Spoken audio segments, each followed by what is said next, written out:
The morning had already decided to be cruel. Heat pressed down on the street like a hand that wouldn't lift, trapping exhaust fumes, impatience, and noise between concrete walls.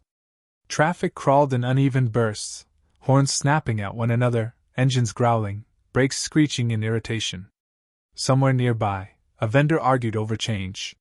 Somewhere else, a siren wailed and faded. The city was awake, restless, and unforgiving. She pedaled through it all with her shoulders slightly hunched, the weight of the insulated delivery bag tugging against her spine.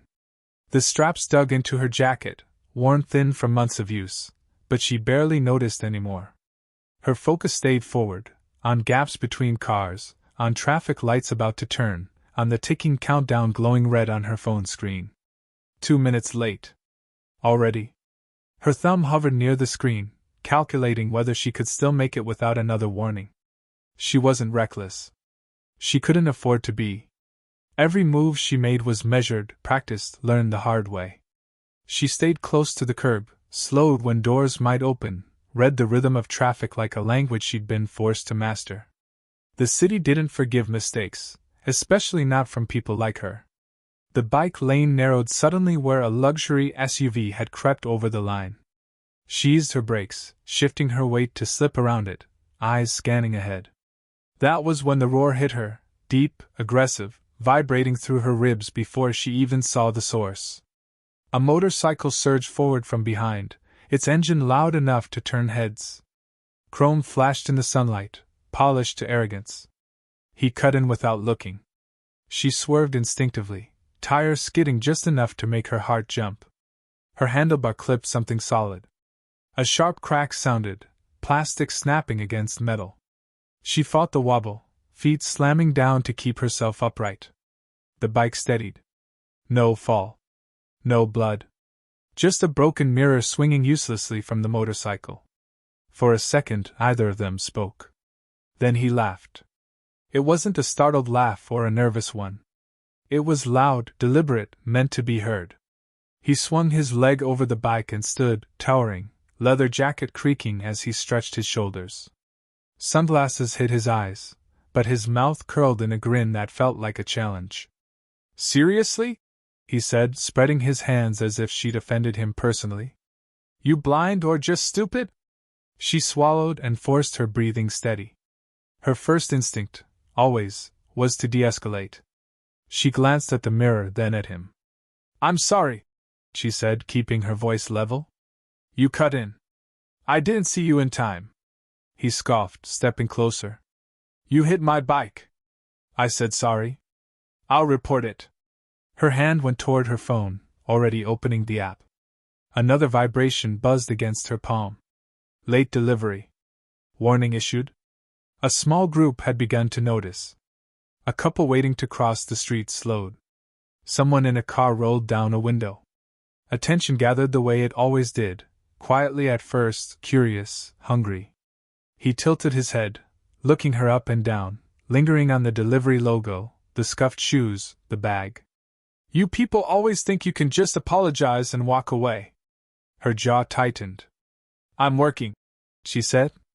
"I didn't damage anything important." That was when his hand moved. She didn't see it coming. One moment he was talking, the next the world snapped sideways. The sound hit before the pain, a sharp crack that echoed off storefront glass. Her head jerked with a force, heat blooming across her cheek. The bag shifted on her back, nearly throwing her off balance. The street went silent. Her ears rang, a high-pitched whistle cutting through the quiet. She tasted metal and realized she'd bitten the inside of her lip.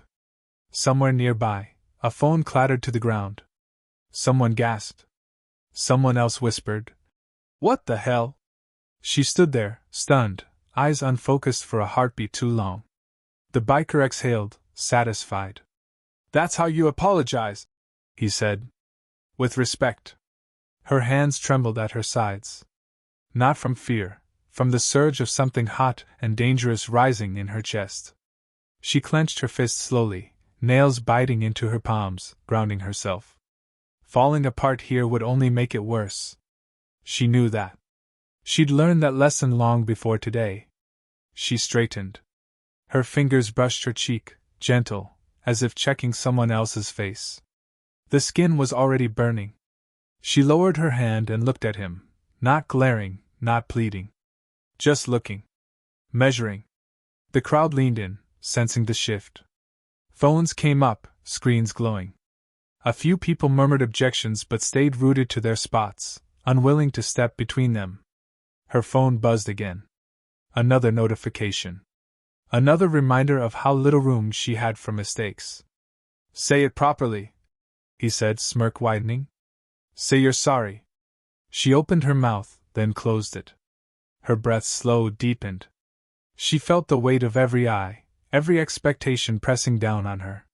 She could hear her pulse in her ears, steady and strong, counting time. She thought of rent due in 4 days. Of the email she'd gotten last week warning about too many late deliveries. Of how easily things could spiral if this turned ugly. Of how easily she could be painted as the problem. I already did, she said quietly. His smile hardened. He took a step closer, invading her space, his shadow swallowing her front wheel. I don't think you understand who you're talking to. She didn't back away. That alone seemed to irritate him. Move, she said. I need to go. He laughed again, louder this time, enjoying the attention. You're not going anywhere until you learn some manners. The heat seemed to intensify, the air thick with tension. A man across the street shook his head. A woman raised her phone higher, framing the scene. The traffic light changed, cars honking angrily as they were forced to wait. She stood perfectly still. Inside her chest, something clicked into place, not anger, not fear, but focus. The kind that narrowed the world to essentials. Balance. Distance. Options. She adjusted the strap of her bag, subtle, almost unconscious. Her feet shifted a fraction, placing them more firmly on the ground. Her shoulders relaxed, even as her spine straightened. The biker mistook her stillness for submission. He leaned in, lowering his voice so only she could hear. Next time you see a bike like this, he murmured, you stay out of the way. Her eyes flicked to his hands. To the way his weight rested unevenly against the motorcycle. To the kickstand angled awkwardly beneath it. She met his gaze at last. Let me pass, she said. The words were calm, controlled. Not a request. A line drawn. For the first time since the slap, his smile faltered, just a little. Not because he sensed danger, but because he hadn't expected resistance. He straightened, scoffing, about to respond. The city held its breath. And she didn't move. The pause stretched, thin and fragile, like glass under pressure. Traffic lights changed twice without anyone moving. Engines idled, overheating, while impatience simmered in the air. The crowd thickened as curiosity pulled people closer, drawn by the quiet tension more than the slap itself. Silence had become heavier than noise. He broke it with a scoff. You got a hearing problem too? He said, loud enough for everyone to hear. I said you're not going anywhere. A few people shifted uncomfortably. Someone muttered that this was going too far. Someone else laughed, uncertain whether it was safer to treat the whole thing as entertainment. Phones stayed raised. No one stepped in. She felt every second pressing against her ribs.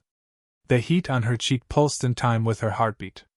She rolled her jaw slowly, testing it, then let her tongue rest against the sore spot inside her mouth. Pain was information. She catalogued it and set it aside. I'm late, she said, lifting her phone just enough for him to see the flashing warning on the screen. You've already cost me that. Please move. Her voice was calm, but there was an edge now, something sharpened by the fact that she was still standing. He glanced at the phone, unimpressed. Not my problem. He stepped closer again, close enough that she could smell gasoline and cologne on his jacket. He tilted his head, eyes roaming over her face with open contempt. You people always got excuses. Always rushing. Always in the way. A woman near the curb frowned. Hey, man. He shot her a look, and she fell silent. The biker turned back to the delivery girl, lowering his voice, enjoying the imbalance. You think anyone here cares if you're late? You think that app gives a damn about you? Her fingers curled around her phone, knuckles widening. She forced herself to loosen her grip before it turned into something obvious. Let go of this, she said evenly. We can both walk away. He laughed again, but this time it sounded thinner. Nah. You don't walk away after disrespecting me. Disrespect. The word landed heavy, absurd. She hadn't raised her voice. Hadn't insulted him. Hadn't done anything except exist in his space for half a second too long. She shifted her weight slightly, aware of how the bike leaned toward him, how his foot was braced just enough to keep it upright. Her eyes flicked over the setup, not staring, not obvious. Just noting. Another delivery notification buzzed. Missed. Strike added. Something inside her tightened. I said I'm sorry, she repeated slower now. You hit me. You don't get to touch me again. That did it. His hand shot out, not to strike this time, but to grab the strap of her delivery bag. The sudden pull yanked her backward a step, throwing off her balance. The crowd gasped in unison, the sound sharp and collective. Hey! Someone shouted. She reacted instantly, dropping her center of gravity, feet spreading to stabilize herself. The bag tugged against her shoulders, threatening to spin her. She turned with the pull instead of fighting it, letting the motion carry through her body. Her heart slammed against her ribs, but her face stayed composed. Don't, she said louder now. Touch me. He smirked, tightening his grip. Or what? The question hung there, ugly and expectant. A car horn blared, long and angry. The light had turned green again, but no one could move. Drivers leaned out of windows, yelling at the blockage. The city's impatience piled on top of the moment, compressing it. Her mind raced, not wildly, but methodically. She weighed options the way she always did, the way survival had taught her. If she yanked free, he could escalate. If she shouted, it might provoke him further, or invite the wrong kind of attention. If she froze, he'd keep control. She chose none of those. She took a slow breath and met his eyes fully, holding his gaze without flinching. You're on camera, she said. Everyone's watching. He glanced around, finally noticing the phones trained on them. For a split second, uncertainty flickered across his face. Then he leaned in closer, lowering his voice again. Good, he murmured.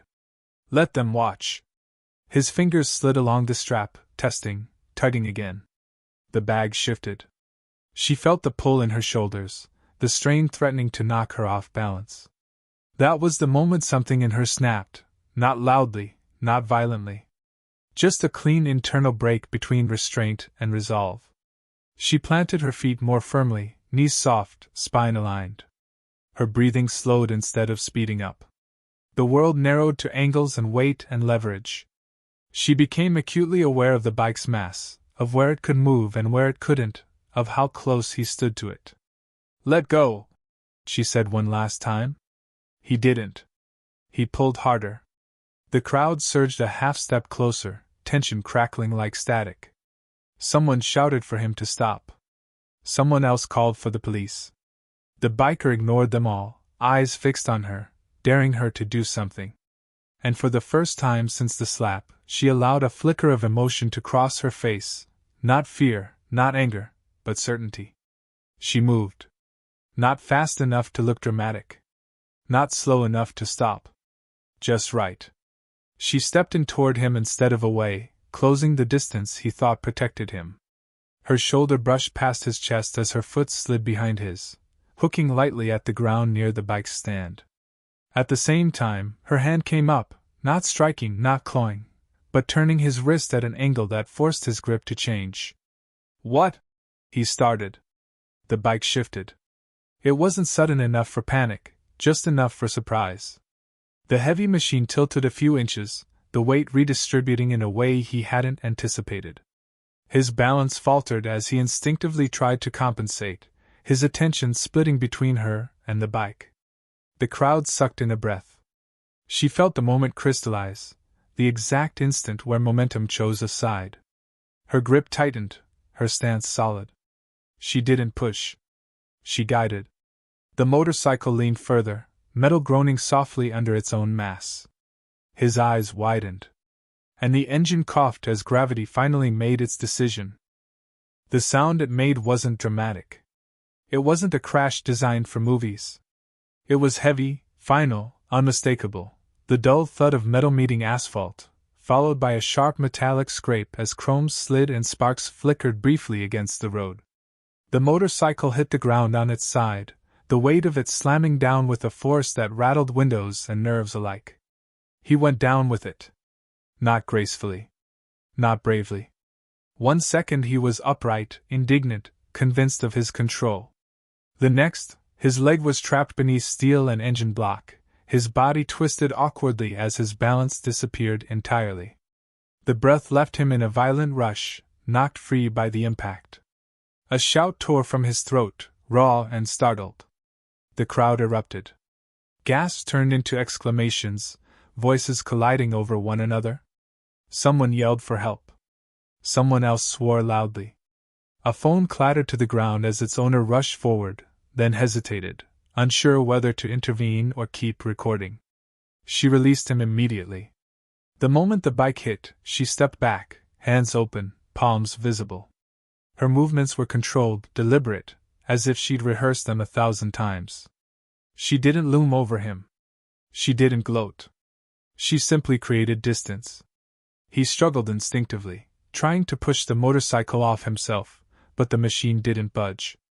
Its weight pinned his leg firmly, turning strength into useless effort. Panic flickered across his face as he realized the truth of the situation. "Get it off!" he shouted, voice cracking. "Get it off me!" The engine sputtered weakly, then went silent. The smell of hot oil drifted into the air. She stood a few steps away, chest rising and falling slowly, eyes locked on the scene in front of her.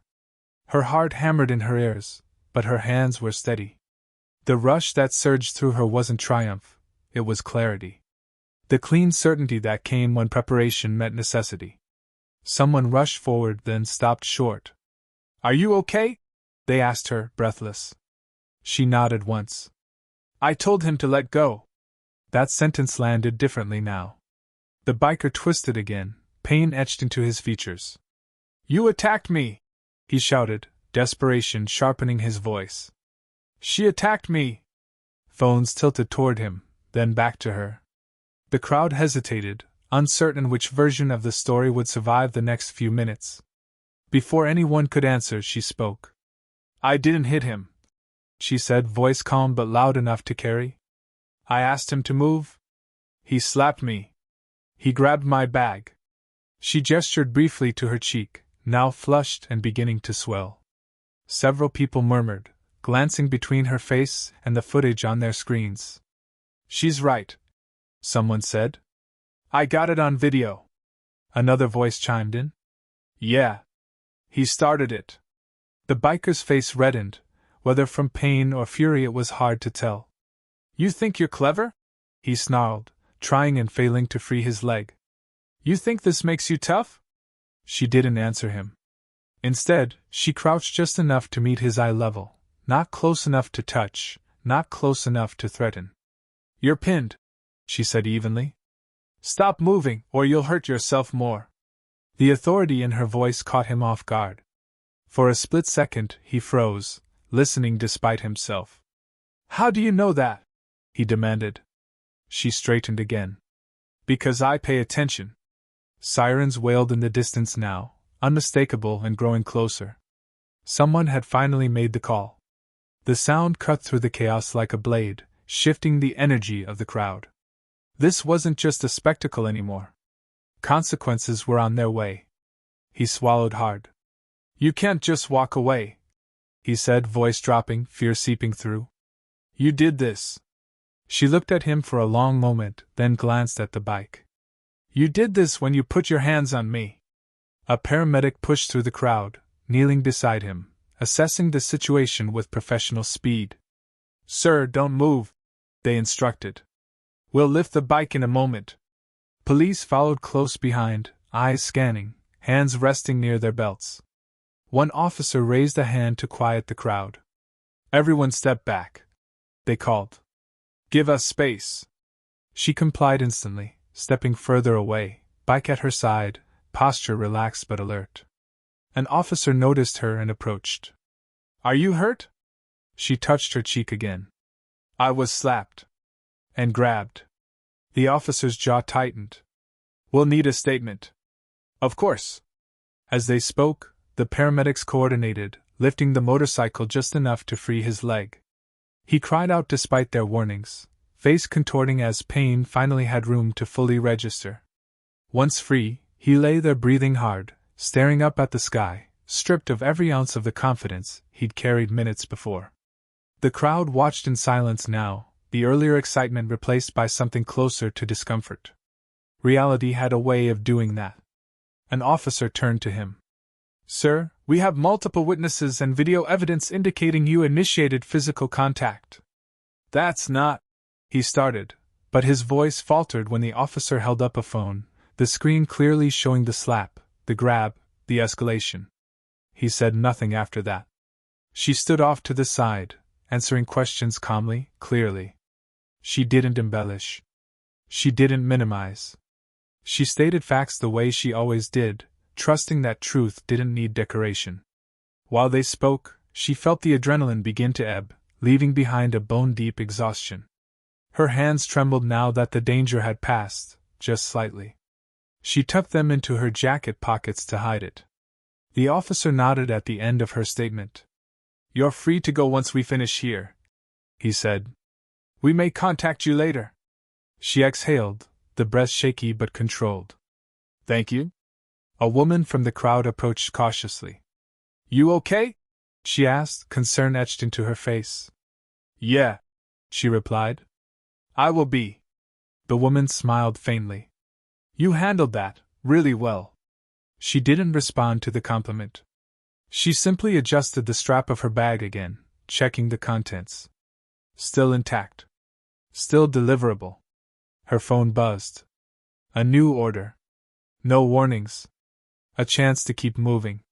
She mounted her bike, hands steady on the handlebars now, and glanced back once, not at him, but at the scene as a whole. The officers. The medics. The crowd dispersing, already searching for the next thing to fill their attention. Nothing more needed to be said. She pushed off, pedaling away as the sirens faded behind her, leaving a man on the ground to reckon with the weight of his choices, and a city reminded briefly that strength doesn't always announce itself before it acts. By the time she reached the next intersection, the city had already swallowed the incident whole. Sirens faded into background noise, traffic reclaimed its rhythm, and people returned to their errands with the speed of those who never planned to remember. The light turned green. She pedaled through it, legs burning, lungs working, the familiar ache of motion grounding her again. Her phone vibrated against the handlebar mount. She glanced down at a red notification and felt a twist in her stomach, but this one wasn't a penalty. It was a message from support, brief and formal, asking her to confirm she was safe and requesting a statement upload if she had one. Someone had already tagged the incident. Someone had already sent the footage. She didn't smile. She didn't feel relief yet. She focused on the road. The next delivery was 3 blocks away. She made it with seconds to spare, handed over the bag, accepted a distracted thank you, and turned back toward the street. Only when she mounted her bike again did her hands start to shake in earnest. She paused, resting her forehead briefly against the handlebars, letting the tremor pass through her instead of fighting it. Adrenaline had a way of demanding its payment after the fact. She straightened and rode on. By midday, the sun had climbed higher, bleaching the color from the sidewalks. She found a shaded bench near a grocery store and sat, sipping water, scrolling through messages she'd ignored earlier. Among the usual noise, order pings, automated reminders, there was a new email from the company's safety team. It was longer this time. Apologetic. Careful. They acknowledged the incident, confirmed that her account would not be penalized, and assured her that the individual involved had been reported to authorities. She read it twice, not because she didn't understand, but because part of her still expected the ground to shift beneath her feet. When it didn't, she exhaled slowly and closed her eyes. A few feet away, two strangers were talking in low voices. She caught fragments without trying. "Did you see that video?" one asked. "The biker?" The other replied with a shake of the head. "He deserved it." She didn't turn. She didn't need to. Her phone buzzed again, this time a call from an unknown number. She hesitated, then answered. A calm voice introduced itself as an officer following up. They thanked her for her cooperation, confirmed that charges had been filed, and asked if she required medical attention or further assistance. "I'm okay," she said. And for the first time that day, it felt true. When the call ended, she stared at the screen for a moment longer, then slipped the phone into her pocket and stood. There was still daylight left. There was still work to do. Across town, in a small, sterile room that smelled faintly of disinfectant and old coffee, he sat with his leg elevated, rapt and throbbing. The bravado that had once clung to him like perfume was gone. What remained was a dull ache and a deeper, quieter fear. An officer stood nearby, reading from a report, voice neutral, unyielding. Assault. Harassment. Reckless endangerment. Each word landed like a weight added to his chest. He tried to interrupt, tried to explain, but explanations sounded thin when played back through a screen. The footage didn't raise its voice. It didn't exaggerate. It simply showed what happened, frame by frame, indifferent to excuses. When the officer finished, there was a pause. "Do you understand the charges?" they asked. He nodded, staring at the floor. Outside, the motorcycle sat an impound, scratched and silent, its polished surface dulled by the reality of gravity. It would cost money to retrieve. It would cost more to repair. The cost that mattered most, though, couldn't be measured so easily. Back on the street, she finished her shift earlier than expected. Support credited her account for the missed orders, added a small bonus, and encouraged her to take the rest of the day off. She considered it, then accepted. Not because she was weak, but because she'd learned when to rest. She rode home at an unhurried pace, taking side streets where trees cast shifting shadows on the pavement. The city felt different now, not safer, not gentler, but clearer. As if something opaque had been scraped away, leaving edges sharper, lines more honest. At her building, she carried her bike up the stairs, unlocked the door, and stepped inside. The familiar quiet wrapped around her. She set the bag down, peeled off her jacket, and finally looked at herself in the mirror. The mark on her cheek was faint now, a pale shadow against her skin. It would be gone by morning. She touched it lightly, then dropped her hand. She brewed tea and sat by the window, watching the late afternoon traffic crawl past. Her body was tired in a good way, the kind that followed effort rather than fear. She thought about calling someone, anyone, but decided against it. Some things didn't need to be narrated to exist. As evening settled, notifications began to trickle in. Messages from other riders she barely knew, checking in. A short note from a community group offering support. Even a clipped apology from a supervisor who admitted they should have done better before. She read them all, responded to a few, then put the phone down. The world outside dimmed, streetlights flickering on one by one. Somewhere, a motorcycle revved loudly, the sound echoing down the block. She felt her muscles tense automatically, then relax. Not every engine meant danger. Not every shadow meant a threat. Awareness didn't have to become fear. Later that night, a local news clip played on a muted television in a nearby apartment. The headlines scrolled past, brief and factual. Witnesses. Video evidence. Charges pending. The anchor moved on to the next story without ceremony. She slept deeply. In the days that followed, the city continued to move. People argued at intersections. Tempers flared and cooled. Most encounters passed without consequence. But occasionally, when someone raised their voice or stepped too close, a pause would ripple through the moment, just long enough for reconsideration. She returned to her routine, the same streets, the same routes, the same careful calculations. But something subtle had changed. She stood a little straighter.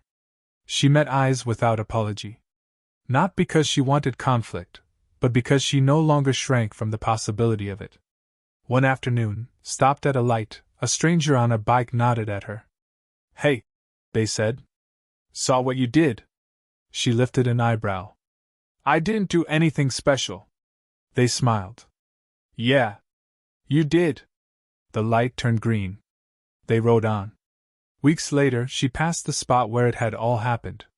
There was nothing to mark it now, no stain, no sign, no memory carved into the concrete. Just another patch of road. She slowed for a second, then pedaled through without looking back. Power, she'd learned, wasn't loud. It didn't announce itself with engines or insults. It waited, patient and precise, until it was needed.